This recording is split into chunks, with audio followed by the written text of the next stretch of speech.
así sea. Amén. Hay un coro que se canta, ¿verdad? Que dice: le alabo y con mi voz. Si me falta la voz, le alabo con las manos. Si me faltan las manos, le alabo con los pies. De todas maneras, alabamos a Dios con todo nuestro corazón, ¿verdad? Amén. Ya tienen Hebreos, estaba en Julio, Hebreos. Antes de ir a la palabra, dígale al que está a su lado: no te olvides, te invitamos mañana a las 5. Invitados para estar en la oración. Vamos a estar orando de 5 a 7. Y vamos por supuesto, a buscar al Señor de madrugada. Es un sacrificio, pero es un sacrificio que Dios ve con agrado. Así que todos invitados mañana a las 5, aquí, ¿verdad? 5 en punto. Bien. Verso 13, Hebreos capítulo 1. Dice, estamos hablando al estudiar Hebreos. Dice verso 13: ¿a cuál de los ángeles ha dicho jamás: siéntate a mi diestra, hasta que ponga tus enemigos por estrado de tus pies? Siéntate a mi diestra hasta que ponga tus enemigos por estrado de tus pies. Buen Dios, te damos gracias esta hora por la oportunidad que nos das de alabarte, de bendecirte. Señor, te ruego que hables a nuestro corazón a través de tu palabra. Que la misma, Señor, venga a darnos claridad, luz. Que, Señor amado, nos instruya y podamos en tu gracia ser cada día enriquecidos en esas verdades que están en tu palabra, verdades que tú has dejado para nuestra instrucción, para nuestro conocimiento y nuestra dirección. En el nombre de Cristo, habla a nuestro corazón. Oramos también, Señor, por aquellos que están viéndonos a través de los medios de comunicación. Te pedimos en el nombre de Cristo que tú, Señor, ministres a sus corazones y que, Señor amado, en tu gran bondad seamos cada día enriquecidos en tu gracia. Gracia infinita que tú tienes. Por Jesús lo recibimos. Por lo que Dios dice amén. Siéntense, amados que están de pie. Thank you. Hoy quiero hablarles un poquito, que platiquemos de estos enemigos del Señor. Dígale al que está a su lado: los enemigos del Señor son mis enemigos.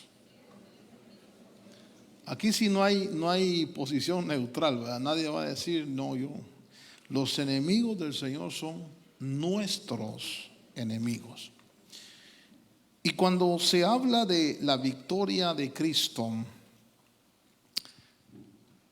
quizás el enemigo número 1, pues, que conocemos nosotros y que de alguna manera lo reprendemos en el nombre del Señor, es el diablo, ¿verdad?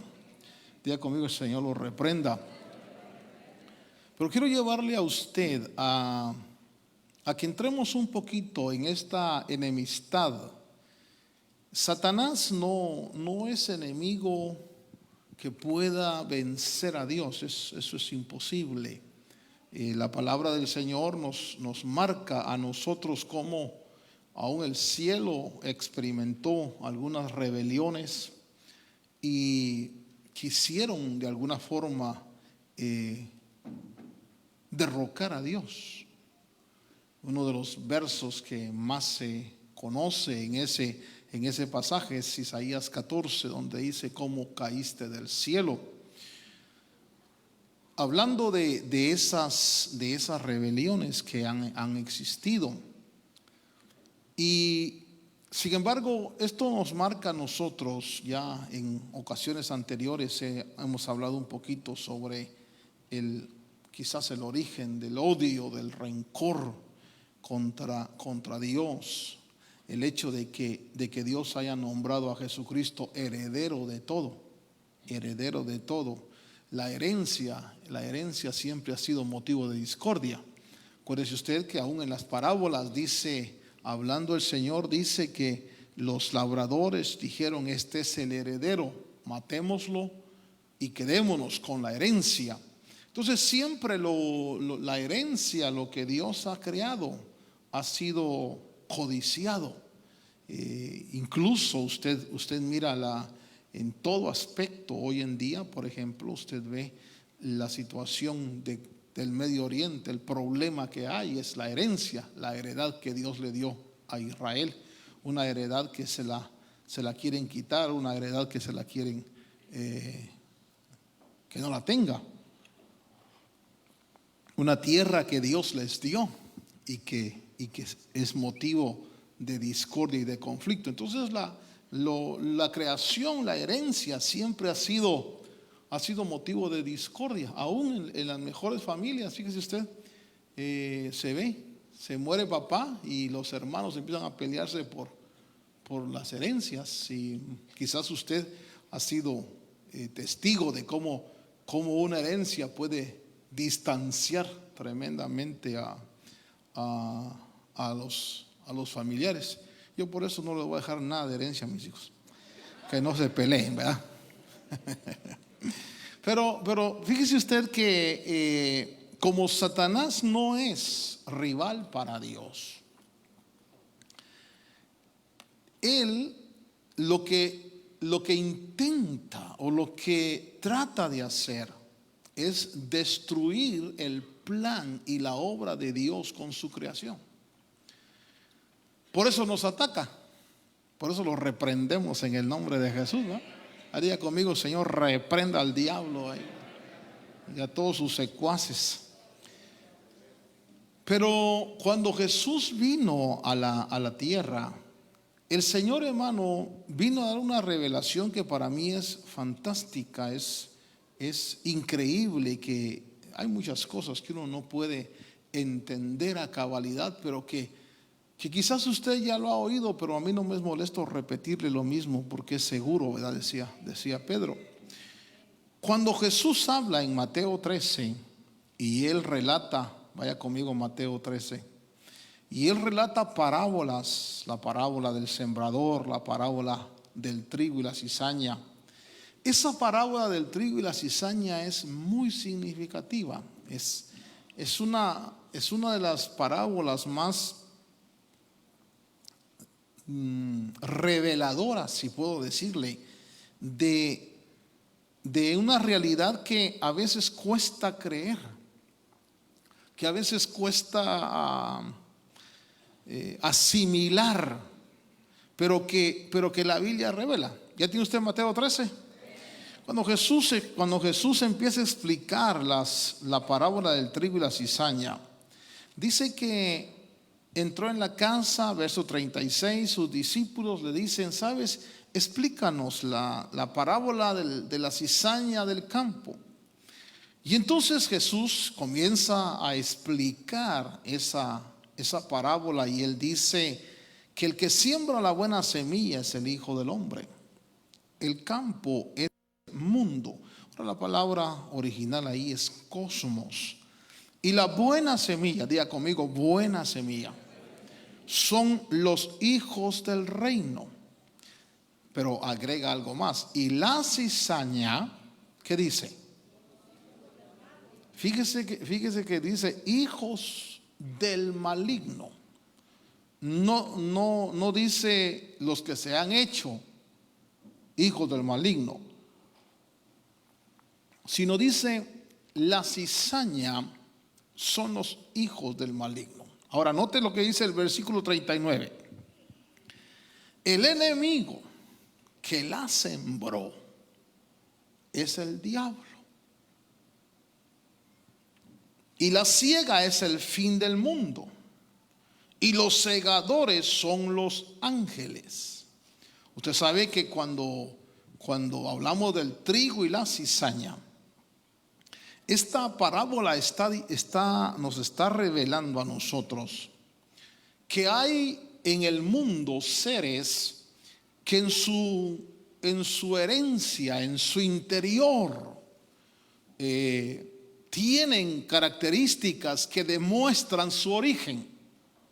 Y eso quiero yo llevarlo a usted, que este enemigo del Señor, el diablo, dice que sembró cizaña. Ahora, cuando leemos la parábola, dice que los trabajadores le dijeron al dueño del campo: ¿quieres que arranquemos la cizaña? Y él dijo: no, déjenla crecer, porque el trigo y la cizaña no se descubre sino hasta la madurez. Diga conmigo: madurez. Es decir, cuando la cizaña es tierna y el trigo es tierno, se parecen, son similares, no se puede identificar. Y entonces Jesús dice que dentro del mundo nuestro, dentro de la creación que Dios hizo, hay buena semilla. La palabra semilla, que es la palabra que se usa para hablar de el esperma, el linaje, la descendencia, la simiente. Quiero de alguna manera marcarlo, el DNA de una persona, su herencia que trae, su esencia. Hay buena semilla. Pero también revela este pasaje que en el mundo no solo hay buena semilla, sino que en el mundo hay cizaña. Y la cizaña, dice la Escritura, está asociada con aquellas personas. Vaya conmigo al versículo 41, dice: el Hijo del Hombre enviará a sus ángeles y recogerán de su reino a todos los que son piedra de tropiezo o piedra que hace caer, todo el que ofende, traduce las Américas, y a los que hacen iniquidad. Ahora, fíjese entonces que cuando Dios le dice a nuestro Señor después de la resurrección: siéntate aquí a mi diestra hasta que ponga tus enemigos debajo de los pies. El enemigo que está vencido, declaramos que está vencido, porque está vencido por la sangre de Cristo, es Satanás. Pero él sembró en esta tierra, en este mundo, sembró semilla, simiente. Vamos a hacer un pequeño ejercicio. Mira que está a su lado. ¿Usted considera que él es descendiente de Adán, directo, o tendrá algo que no sea de Adán? Todos los que estamos aquí somos descendientes de Adán y ahora hijos de Dios, ¿verdad? Pero este pasaje muestra, y no voy a entrar mucho en detalles, pero este pasaje muestra que hay personas, hay seres en la tierra que son simiente que no es una simiente buena. A eso se le llama la simiente satánica.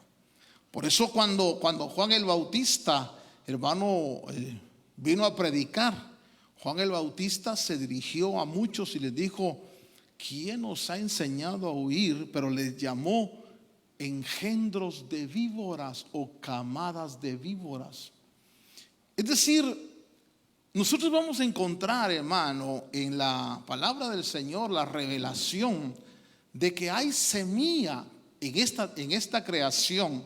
Hay semilla, hay simiente que realmente su deleite es hacer lo malo.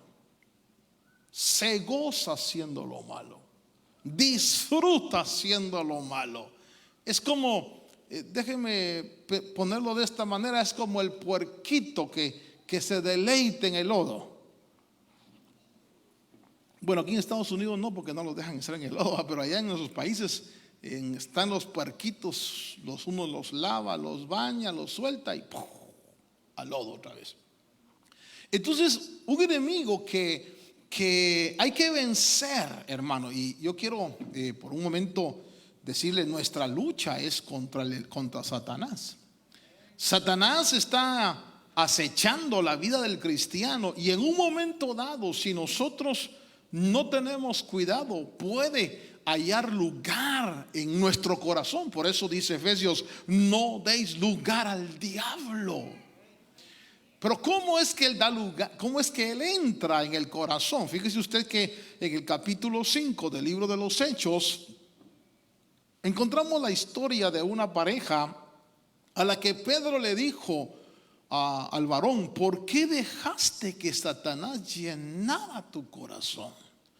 ¿Por qué dejaste que el enemigo entrara en tu corazón? Como diciendo, tú no eres de esa simiente de los malos, de los malvados. Usted va en el Salmo 1, se habla: no así los malos, no así los malvados, que son como el tamo que arrebata el viento. Quiero decirle, hay seres humanos en la tierra que su deleite es hacer lo malo. Ellos disfrutan haciendo lo malo. Ellos disfrutan matar, ellos disfrutan robar, ellos disfrutan destruir. Hermano, es gente que se deleita en hacer lo malo. Ahora, eso evidencia la semilla que hay en ellos, la simiente que hay en ellos.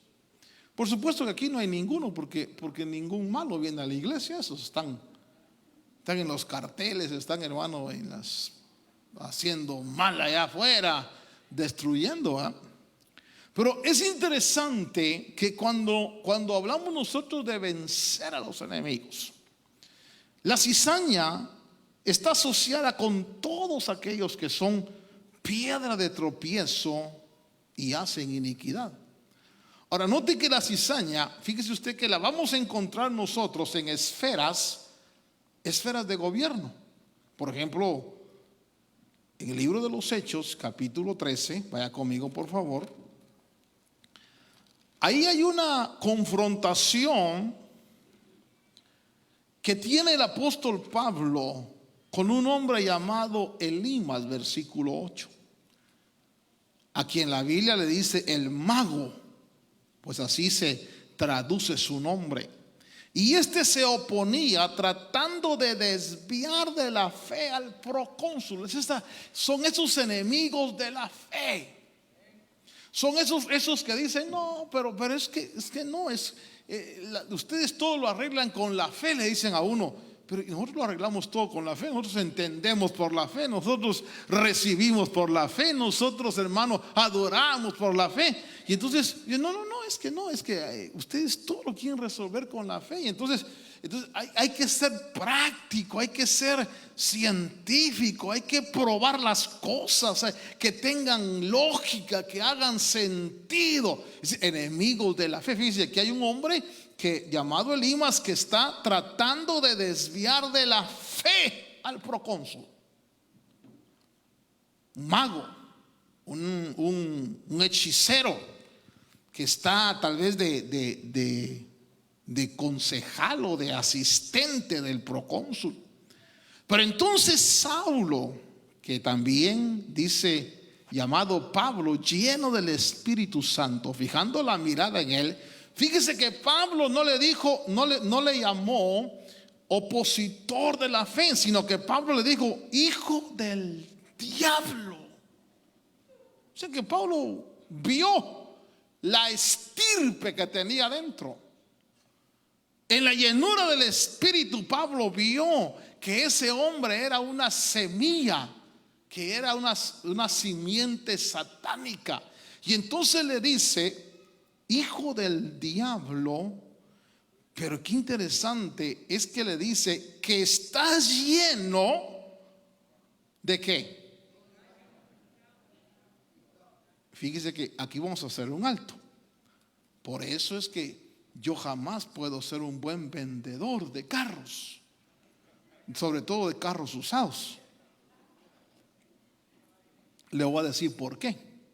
Porque muchas veces aquí no hay nadie, diga conmigo, aquí no hay nadie, pero a veces el vendedor dice: no, todo está bien, El carro funciona perfectamente, tiene poco millaje, un solo dueño, y a veces es mentira. Eso sucede mucho allá en nuestros países, que el kilometraje de los carros esté bien bajo. Pero es que yo ya vi la maquinita que usan para bajar el kilometraje, hermano. Y entonces dice, y entonces hay mucho engaño. A ver, pregúntale a que está a su lado, ¿nunca te han engañado, hermano? ¿Nunca te han defraudado? Fíjese que la característica de esta gente, porque yo quiero llevarle a usted que nuestra lucha, esos enemigos son astutos. No están, hermano. Mire, cuando Juan el Bautista les dijo, ustedes son engendros de víboras, muchos de ellos estaban metidos en las élites sacerdotales. Cuando Pablo encuentra a Elimas, está en esferas de gobierno, está aconsejando al procónsul, y nosotros damos lo que tenemos. Y este hombre estaba lleno de engaño, de todo engaño y de fraude. Fíjese que dice, enemigo de toda justicia. ¿Sabe? Nosotros, hermano, vemos por ejemplo hoy en día los movimientos que están pasando, la pelea que tenemos como pueblo hispano en Estados Unidos, la situación de los niños que se está orando, por supuesto, oraron anoche por ellos, y que Dios ponga su mano. Hay muchas cosas, hermano, que cuando uno las analiza profundamente, por supuesto no es un tema político esto, pero cuando usted analiza las leyes, las decisiones a profundidad, se da cuenta que están cargadas de injusticia. Cargadas de injusticia. Y entonces uno dice, pero ¿cómo es posible? Y son los legisladores, los congresistas los que hacen esas leyes. Así como Elimas estaba en esa esfera, imagínese ese consejero. ¿Alguna vez ha pedido usted consejo? ¿Alguna vez ha llegado y dijo, mira, deme un consejo? Y qué mejor consejero para los jóvenes que papá y mamá. Y qué mejor consejero para las ovejas que los líderes o los pastores. Pero a veces pedimos consejos de afuera. Y afuera pueden haber Elimas, hijos del diablo, que están llenos de engaño y fraude, que son enemigos de toda justicia. Entonces hay gente en el mundo que es una semilla satánica, que su deleite, hermano amado, es desarrollar esas actividades. Por eso la cizaña se descubre no cuando está tierna, sino cuando ya maduró. Por eso cuando alguien, fíjese qué interesante, hermano, yo he llegado a pensar que si algo necesitamos es que Dios prospere a todos. Diga, prosperidad total. Pero le voy a decir lo que va a pasar con la prosperidad, que se van a evidenciar los que son semilla de Dios y los que no son semilla de Dios. Porque la madurez, la realización, decía un presidente aquí, ¿quieres conocer el corazón de un hombre? Dale poder, ponlo en un privilegio, que maneje a algunos, y si su carácter cambia, si se le subió el poder, porque ahora tiene un cargo. Usted no se ha fijado que la gente cuando alcanza, estoy hablando del mundo, no de la iglesia, la gente cuando alcanza un cargo le cambia la forma de ser, porque la madurez evidencia el fruto. Mire, bienaventurados y los felicitamos a aquellos que alcanzan logros en la vida, que alcanzan bendición de todo tipo, y que siguen siendo las mismas personas sencillas de antes. Eso hay que darle un aplauso, hermano. Pero el que alcanzó, por ejemplo, un cargo afuera, hermano, y ahora, antes ganaba $9 la hora, ahora gana $100 la hora, ya no quiere que le hablen, hermano. Ya su carácter cambia, ya se vuelve agresivo. Y es por eso, porque el poder evidencia en la madurez lo que tenemos en el corazón. Entonces fíjese usted que este enemigo, que el Señor reprenda, metió sus hijos en este mundo, hermano. Los metió en esta tierra. Y entonces nosotros, que estamos en medio de toda esta humanidad, a veces encontramos gente que es malvada, gente que se aprovecha de nosotros, gente que nos defrauda, gente que nos miente, nos dice no, firme aquí, todo está bien, ¿no? Y de repente, hermano, perdemos el carro, perdemos la casa, perdemos, y no se asombre. A veces decimos, pero si va a la iglesia. Aquí no hay ninguno, ya comió, aquí no hay ninguno. Pero por si hubiera, ¿verdad usted? Qué interesante es que cuando nosotros hablamos de estas personas. Fíjese usted que en el Evangelio de Juan,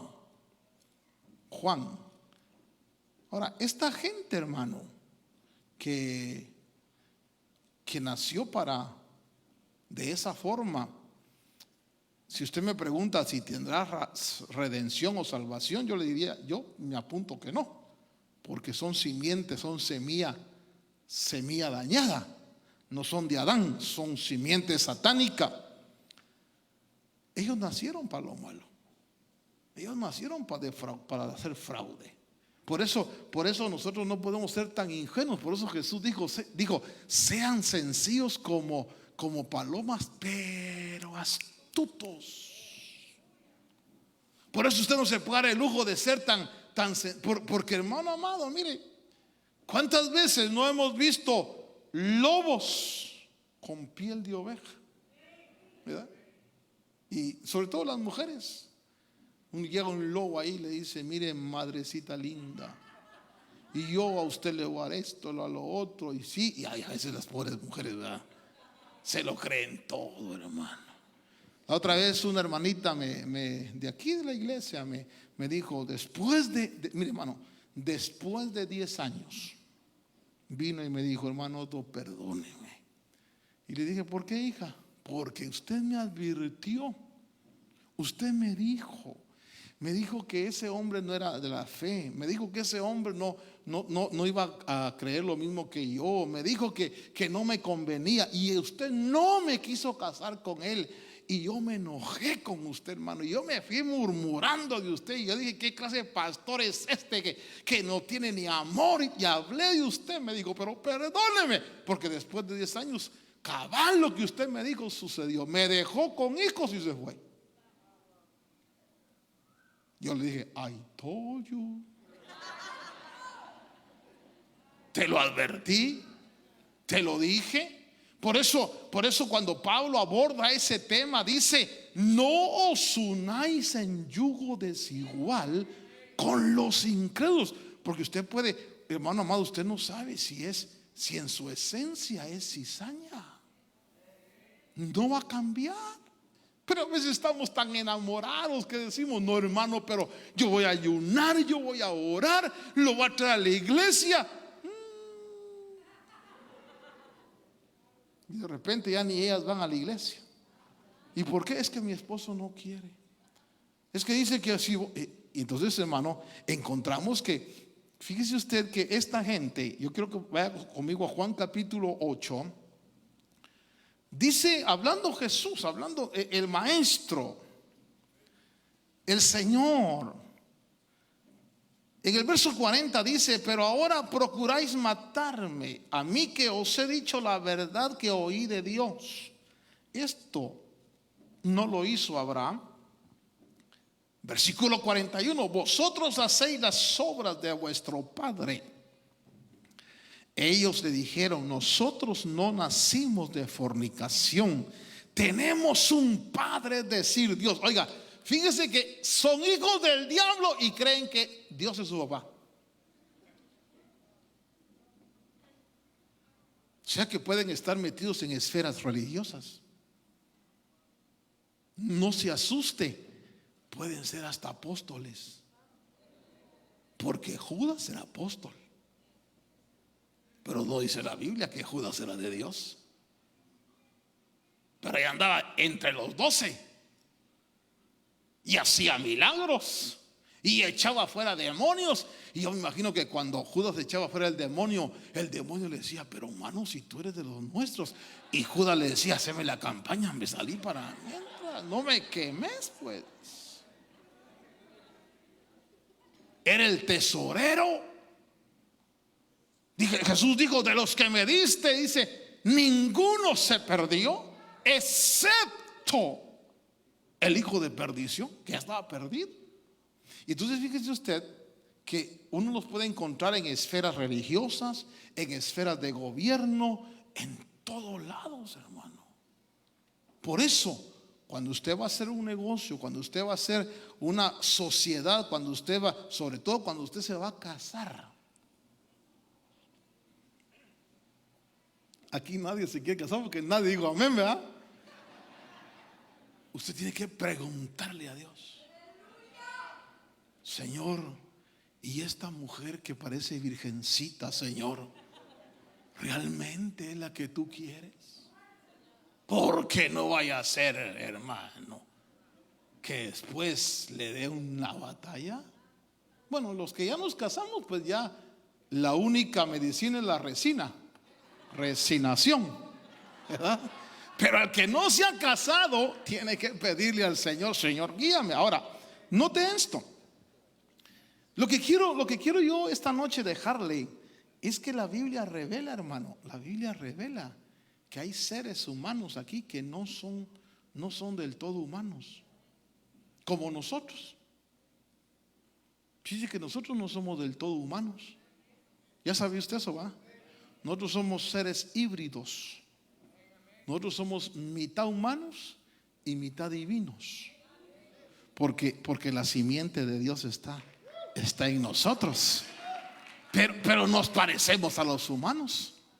Comemos como los humanos, dormimos como los humanos, damos lata como los humanos también, pero no somos del mundo, porque hay una simiente que se está creciendo. Así también hay seres que son, hermano, su deleite es hacer lo malo. Y entonces Jesús les dijo: vosotros hacéis las obras de vuestro padre.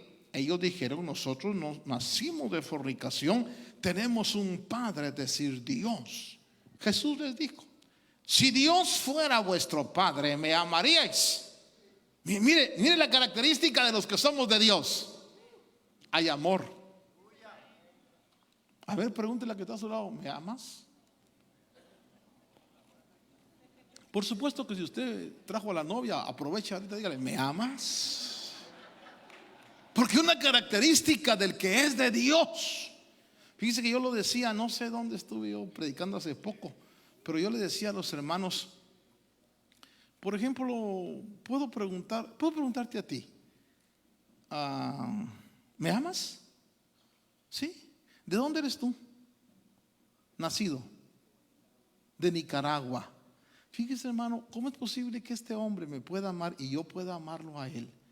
Somos de distinto país, de distinta familia, somos, ni siquiera nos conocimos de niños. ¿Y por qué? Porque hay amor. Y la respuesta es: porque hay una simiente de Dios adentro.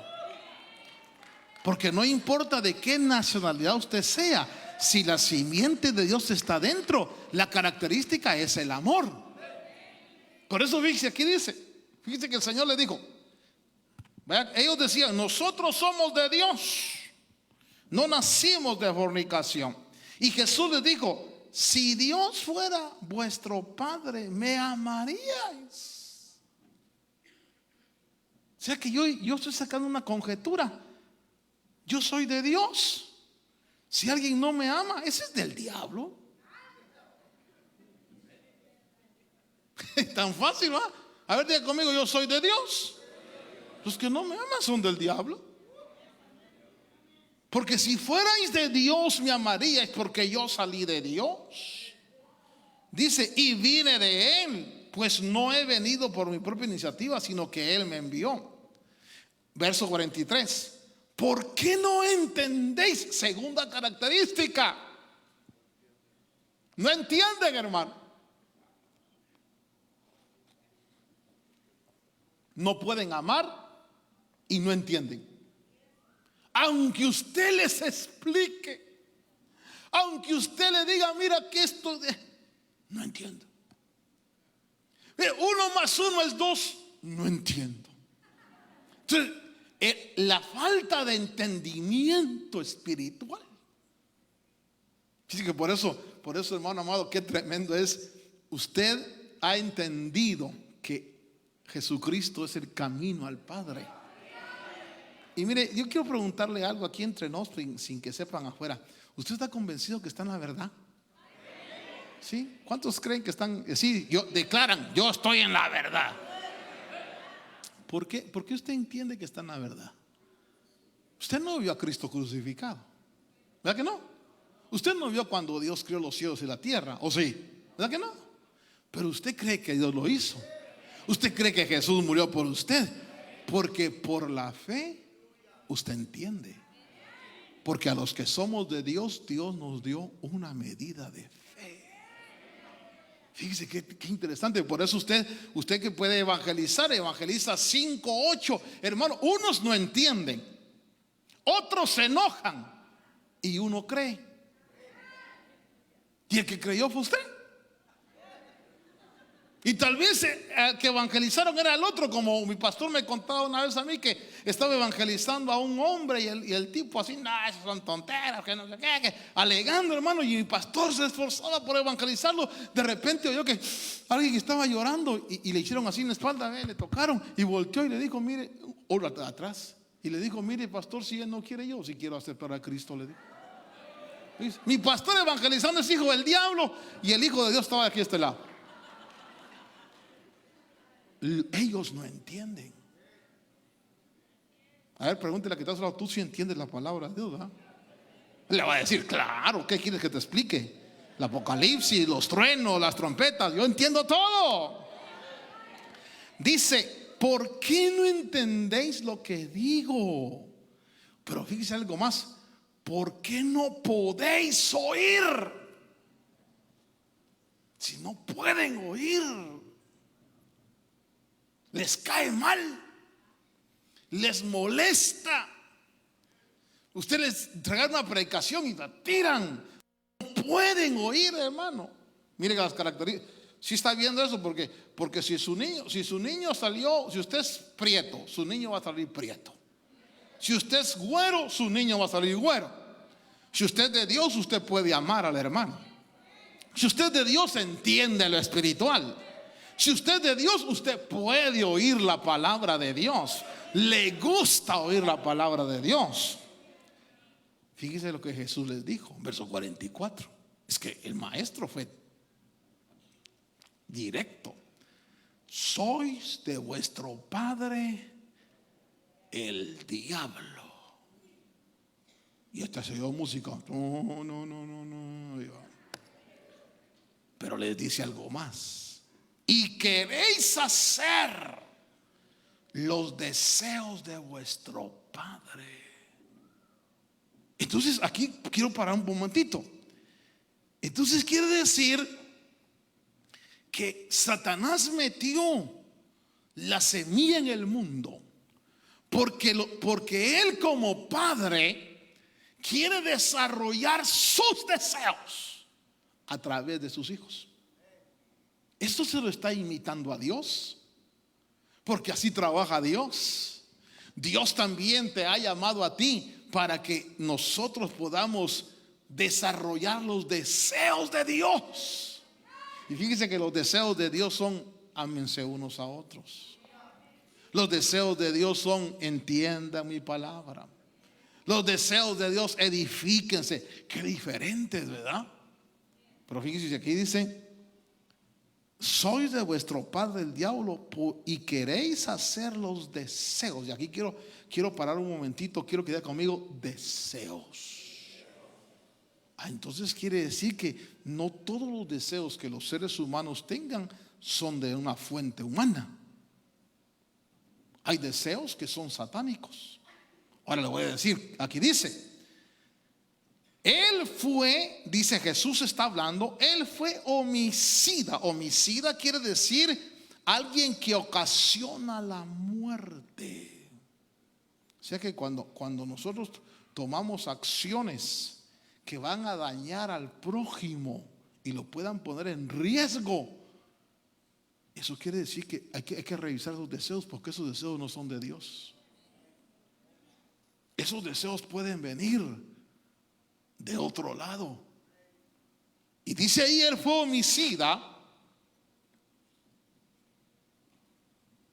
desde el principio y no se ha mantenido en la verdad, porque no hay verdad en él. Ay, aquí esto me está tremendo, hermano.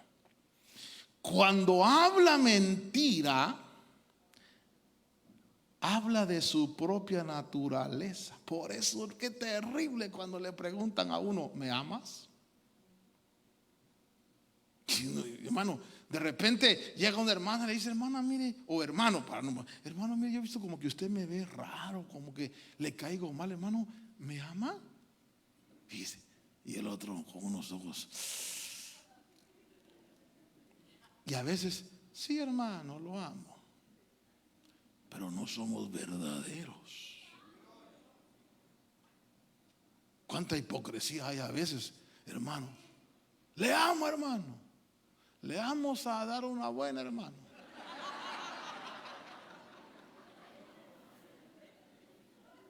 Ahí dice que él, cuando habla mentira, habla de su propia naturaleza.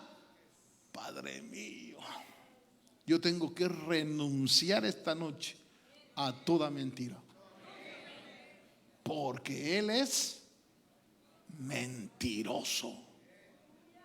¿Cómo estás? Bien. ¿Bien qué? A ver, pregunte, porque acuérdense que son noches de plática, la palabra, de enseñanza. Pregúntele al que está a su lado: tú no mientes, ¿verdad?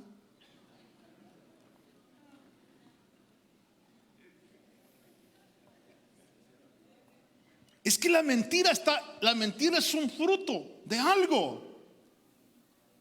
Mira, hermano, cuando habla mentira. Híjoles, hermano, qué difícil a veces es decir la verdad. Recuerdo que en una oportunidad estábamos con los muchachos. Yo viajé mucho tiempo con los jóvenes a Sudamérica, y viajar con jóvenes es muy hermoso, pero también es un poquito riesgoso, porque los jóvenes a veces hacen cosas que no piensan en las leyes. Y fuimos a la frontera de Ecuador con Colombia, y dos de ellos, hermano, entregaron sus boletas de ingreso a Ecuador. Pasamos a Colombia y luego regresamos a Ecuador, y ellos se metieron y ya no sellaron de ingreso otra vez, y entonces legalmente estaban ilegales en Ecuador.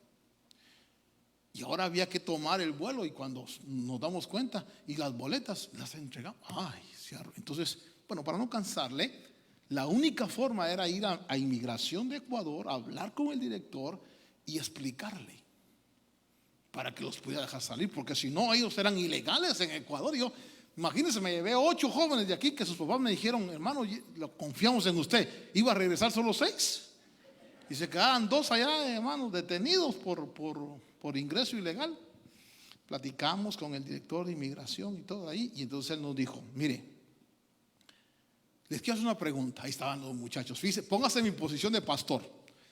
Le quiero hacer una pregunta, pastor, me dijo. Le quiero decir: si ustedes salieron de Ecuador a Colombia y dejaron las boletas y luego ingresaron, ustedes están ilegalmente en este país, y ustedes van a ir a la cárcel. Si ustedes no salieron, y por error entregaron las boletas, entonces yo puedo hacer algo por ustedes aquí. Y entonces están los muchachos ahí, hermano. Eran como 10, creo, todos ahí, hermano. Y de repente me mira a mí, yo soy el pastor, y me dice: le pregunto, ministro, ¿salieron o no salieron?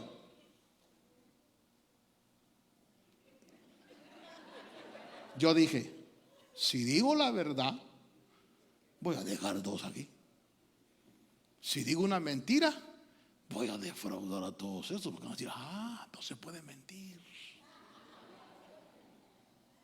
Entonces, si el pastor miente, también nosotros mintamos, ¿verdad? Y entonces, pues yo dije: en el nombre de Cristo Jesús, sí salimos. Y cuando yo dije sí salimos, todos hablaron, fíjense, hermano, todos hablaron. Y el director no entendió. Y entonces me dijo: bueno, me dijo, todo está bien. Y hice yo. Y yo dije: Señor, gracias, Padre. Pero oiga, a veces una mentira te saca de apuros. Pregúntele a que está a su lado: ¿qué piensas de la mentira?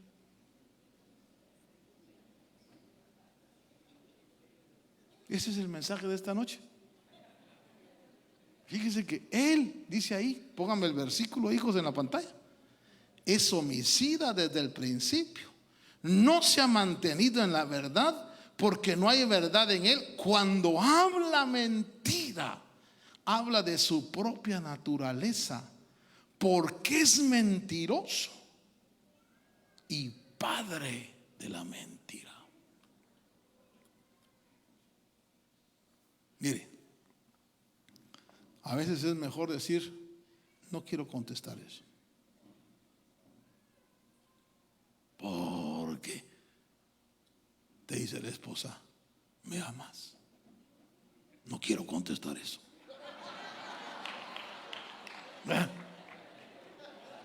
Te amo más que a mi vida. Deseos. Ahora yo quiero entonces que veamos que estos deseos, fíjese usted, esta cizaña, estoy hablando de la cizaña, es mentirosa, engaña, defrauda, es enemiga de la justicia, es injusta completamente, hermano. Sus acciones son acciones de injusticia. Y entonces dice ahí, hablando el Señor, que ellos querían hacer los deseos. Y aquí voy al punto, hermano, que le marco: los deseos de su padre. Ahora hablemos un poquito de los deseos. Fíjese que los deseos del diablo son nuestros enemigos. Pero Romanos capítulo 6 verso 12 habla de los deseos del pecado, que es enemigo nuestro. Vaya conmigo a Romanos 6. Dice: por tanto no reine el pecado en vuestro cuerpo mortal, para que no le obedezcáis en sus deseos o en sus lujurias.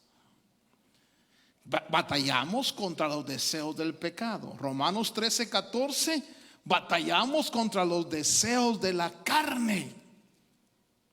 Dice ahí: vestidos del Señor Jesucristo, y no penséis en proveer para los deseos o las lujurias de la carne. Estoy hablando del fruto de la cizaña. Efesios 4:22 dice que son deseos engañosos. Fíjese que no son deseos, hermano, pasajeros. Entonces, cuando hablamos nosotros de los enemigos que tienen que ser vencidos, Dios nos da a nosotros el Espíritu Santo para ir venciendo todas esas cosas que nos afectan internamente. Los deseos de la carne, los deseos del pecado, esos deseos engañosos, la corriente del mundo. Esos son enemigos que hay que vencer. Enemigos que deben estar puestos bajo la autoridad de Cristo. Entonces esta noche yo declaro en el nombre de Cristo que Satanás está vencido. Pero tenemos que erradicar de dentro de nosotros los dardos que él manda. Vamos a hacer un acto de fe, ¿sí? Renuncio a la mentira en el nombre de Cristo. Renuncio a la injusticia en el nombre de Cristo. Renuncio al fraude en el nombre de Cristo. Renuncio al odio en el nombre de Cristo. Fíjese que ahí estamos evacuando en el nombre del Señor todo lo que le pertenece a Satanás. Al contrario, agarro el amor, la justicia, la verdad.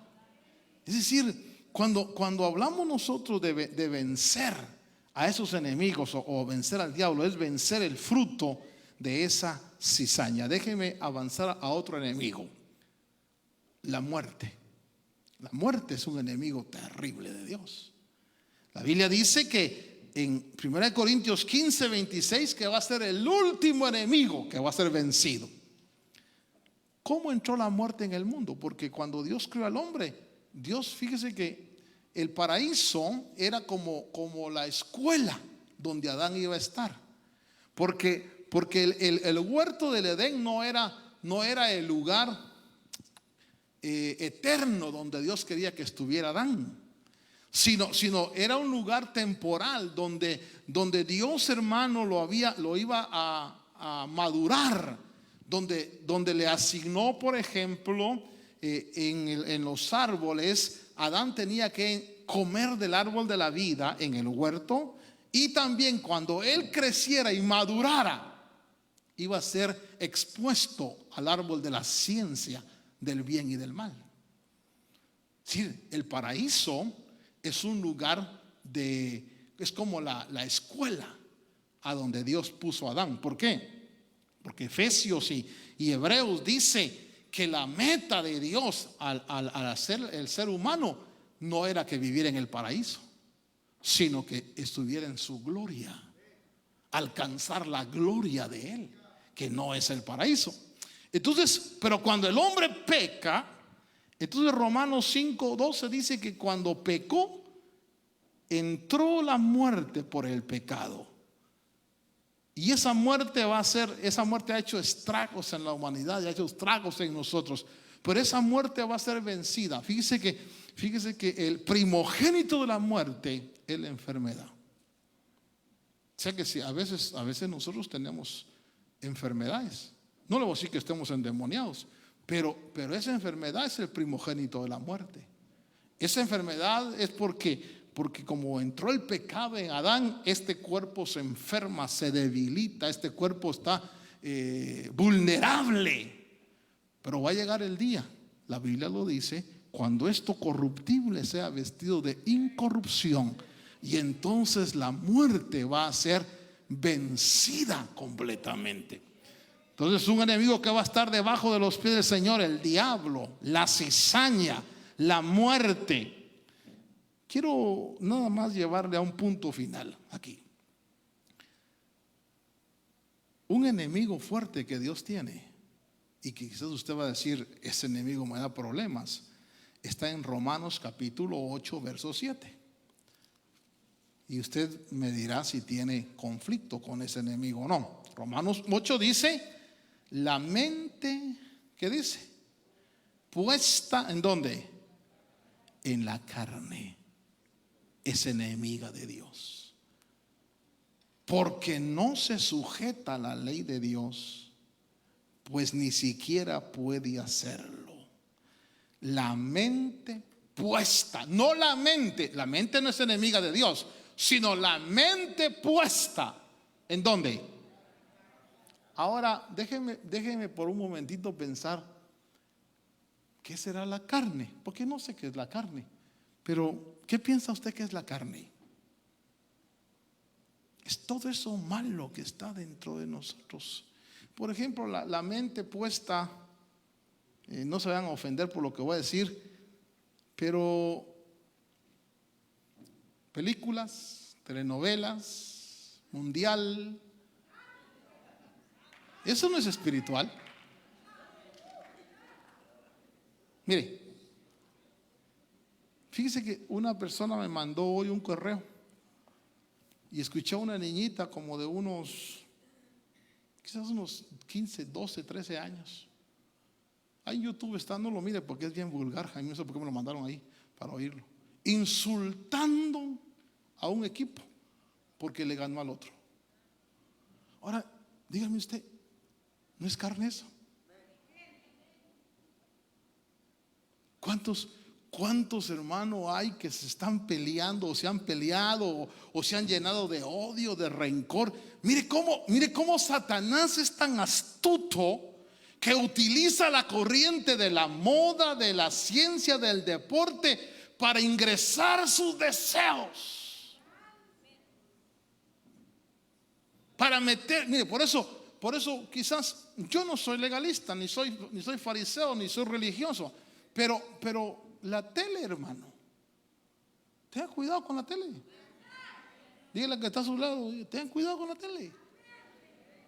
Porque a veces por estar viendo telenovelas, hermano, cuando uno llega a casa, lo huelen. Pues si vengo del culto, dices, estoy adorando a Dios. A ver, porque mete tanta suciedad en la mente. Porque la mente puesta, es el punto que le quiero marcar es que la mente no es la enemiga de Dios, sino la mente puesta en la carne. Entonces, quiero que por favor vea conmigo que mi mente debo de sacarla de la carne, de las cosas carnales, para que tenga una buena relación con Dios. Efesios capítulo 4 verso 23 nos llama a ser renovados en el espíritu de nuestra mente. Colosenses capítulo 3 verso 2 dice que pongamos la mente, la mira, la mente en las cosas de arriba. Y un último verso, Filipenses capítulo 4 verso 8, y ese lo vamos a leer. Filipenses 4:8 dice, póngame en la pantalla, hijos, Filipenses 4:8, por favor. Y ahí dice en Filipenses capítulo 4 verso 8, yo diría que es como la lavadora.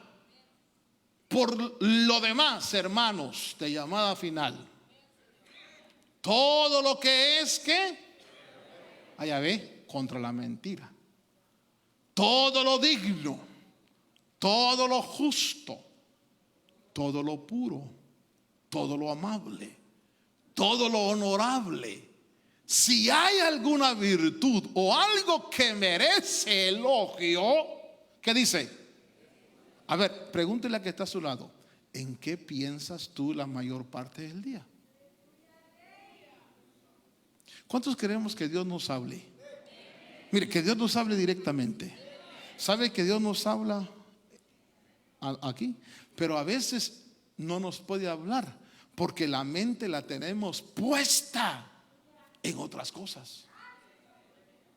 Sí, esto es tan tremendo, hermano, que a veces estamos en la iglesia y la mente está puesta en otro lado. A ver, pregúntele a que está a su lado, ¿estás aquí o? Porque hay cristianos de cuerpo presente y mente ausente. Están, hermano. Algunos están pensando, ya va a ser la hora de los fuegos pirotécnicos. Entonces, déjeme cerrar el pensamiento de esta noche. Los enemigos son el diablo, la cizaña, que son sus hijos, la muerte, la amistad con el mundo es enemiga de Dios. Y no le hablé de la amistad con el mundo, porque a eso se le llama un adulterio espiritual. Fíjese que lo dice Santiago, dice: almas adúlteras, ¿no sabéis que la amistad del mundo es enemistad hacia Dios? Entonces mi alma puede ser adúltera si yo estoy, la moda, el mundial. Hermano, mire, no tengo nada contra el deporte. Pero la gente que deja de buscar a Dios por el deporte, su alma es adúltera. Es lo que la Biblia dice. Ay, vas a la iglesia. No, es que hoy termina la telenovela. Alma adúltera. Sí. Y por eso muchas veces nosotros, hermanos, no escuchamos la voz de Dios, porque no hemos aprendido. Ahora, esa alma, por eso es que le hablé de la renovación de la mente. Esa alma tiene que ser transformada. Cuando hablamos del alma, hablamos de la mente también. Y entonces dice Efesios que nosotros debemos renovarnos en el espíritu de nuestra mente. Renovar es, voy a poner cuidado en qué pienso. Voy a poner cuidado en qué medito. ¿Qué es lo que ocupa mi mente? ¿En qué pongo la mente tanto tiempo? Porque quiero que Dios me hable. Entonces dice, terminemos con esto. Filipenses 4:8 dice: meditad en lo verdadero, en lo digno, en lo justo, en lo puro, en lo amable. Ahora, déjeme decirle, controlar la mente no es fácil. ¿Usted no ha tenido problemas de que se va? De repente está leyendo tal vez la Biblia y de repente se va. Y tal vez en un pasaje, ay, esto me recuerda a fulano, y se fue. Y tiene que, allá en mi pueblo dice, se le fue el pájaro, dicen, anda pajareando, su mente anda. Y hay que agarrar la mente otra vez. No, por eso cuando vengamos aquí, digámosle: Señor, que mi mente esté aquí, que yo pueda entender. A mí me gusta oír tu palabra, pero quiero entender, Señor, para madurar en ti. Amén. Entonces tenemos nosotros, dice la Biblia: siéntate a mi diestra hasta que tus enemigos, claro, los enemigos, potestades y todo lo que va a vencer el Señor. Pero ahora batallamos contra el diablo, contra la cizaña que está regada en el mundo, contra el mundo mismo y contra nuestra mente. Y quizás, hermano, debo terminar diciendo, un día me recuerdo que un predicador llegó a la iglesia y dijo: ¿cómo se llamaba el monte donde Jesús tuvo victoria? Y dijo: el lugar de la calavera. Así se llamaba, el Gólgota. Y entonces nos preguntó y nos dijo: ¿trajeron su calavera? Y nos dijo: tóquense su calavera. Y todos nos tocamos la calavera. Y entonces nos dijo: ¿ya te crucificaste ahí? ¿O estás vivo todavía ahí? Porque Cristo lo crucificaron en el lugar de la calavera. ¿Sabe dónde yo muero al mundo? Aquí. ¿Sabe dónde yo muero al pecado? Aquí. ¿Sabe dónde yo muero a la mentira? Aquí. ¿Sabe dónde yo muero a la falsedad y al engaño? Aquí. Aquí. Toque su calavera. Y yo le pregunto: ¿se crucifica usted ahí? Le quiere decir: Señor, yo quiero crucificar esto, todo eso aquí en este lugar de la calavera. Y que esta calavera, Señor, sea una mente que esté en contacto contigo para oír tu voz y oírte, Señor, en tu guianza. A ver, así como está, Padre Dios que estás en gloria, Señor, reconocemos que Satanás es nuestro enemigo, es tu enemigo, lo reprendemos en el nombre de Cristo. También sabemos que hay cizaña en el mundo, Señor. Ayúdanos, Padre, para poder ser cautos como tu palabra dice.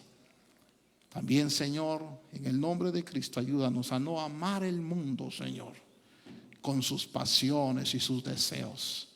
Pero esta noche, al tocar nuestra mente, nuestro cerebro, nuestra cabeza, ayúdanos a tener victoria en nuestra mente. Señor, que aquí en nuestra mente reine tu palabra, reine lo verdadero, lo justo, reine, Señor, todo lo bueno. Y que, Señor amado, en esa higiene de nuestra mente seamos llenos de tu presencia y de tu pureza. Y que así como dice el coro: Señor, toca mi mente y mi corazón, Señor, para que esta mente, Señor, pueda estar en armonía total, buscando lo de arriba, como tu palabra lo dice. Hoy oramos, Señor, en el nombre de Cristo, y ayúdanos a controlar nuestros pensamientos, a pensar en lo puro, honesto, verdadero, amable, en estas cosas que tienen virtud. Padre Dios, gracias en el nombre de Jesús. Toca mi mente, mi corazón, llena mi vida de tu amor. Muévete en mí, Dios Espíritu, muévete en mí.